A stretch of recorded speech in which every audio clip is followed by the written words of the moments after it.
Telecompanija იმედის ჟურნალის ნოდარ მელოძეს წლის ჟურნალისტის ტიტული მიანიჭეს დღეს ოქროს პერგამენტის 2011-ის დაჯილდოების ცერემონია შედგა.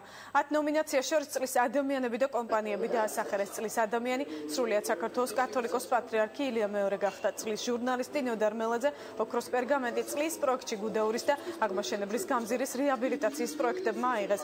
წლის ბიზნესმენი კი სოსო ფხაკაძე გახდა. გარდა ამისა ოქროს პერგამენტი ერგო წლის პოლიტიკოსებს, ხელოვანებს, სპორტსმენებს გამოვლინდა წლის კომუნიკატორი და უცხოური კომპანია გამარჯვებულები ახალი ამბების სააგენტოს GHN-ის საკონსულტაციო ჯგუფის მიერ ჩატარებული კვლევის საფუძველზე გამოვლიდნენ. გამოკითხვაში 2926-მა ადამიანმა მიიღო მონაწილეობა. გუდაურიც და აღმაშენებლის გამზირიც ორი მნიშვნელოვანი პროექტია, რომელსაც ვახორციელებთ.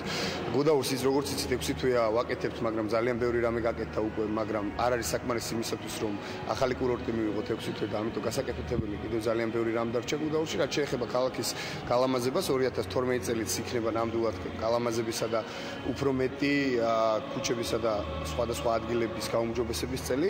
ოქროს პერგამენტი წლის ჟურნალისტი მართლაც გეტყვი რომ მოულოდნელი იყო, იმიტომ რომ რამდენიმე ჟურნალისტი იყო წარდგენილი, რომლებიც ასევე ძალიან პოპულარულები არიან ამ სფეროში და ქმნიან სატელევიზიო პროდუქტს. მე მინდა მადლობა უთხრათ მაყურებელს და იმ ადამიანებს, რომლებმაც ამ დიდი გამოკითხვის შედეგად არჩევანი ჩემზე გააკეთა. ეს არის სტიმული ჟურნალისტებისთვის, რომ კიდევ უფრო მეტად იმუშაონ, იმიტომ რომ ალბათ მაყურებელი ვერ წარმოიდგენს იმ შრომას, რაც კაცს მიღმადგას. დიდი მადლობა ყველა მათგანს და ჩვენ შევეცდებით, რომ მათი იმედები გავამართლოთ. ასაკურველია ძალიან გაგვეხარდა ის, რომ გახდით წლის ბიზნესმენი. მე ვფიქრობ, ეს არის ძალიან დიდი ავანსი იმისათვის, რომ კიდევ უფრო მეტი გავაკეთოთ ჩვენი კარგი ქვეყნის კეთილდღეობის საქმეში, რომ ჩვენი პატარა ცული შევიტანოთ.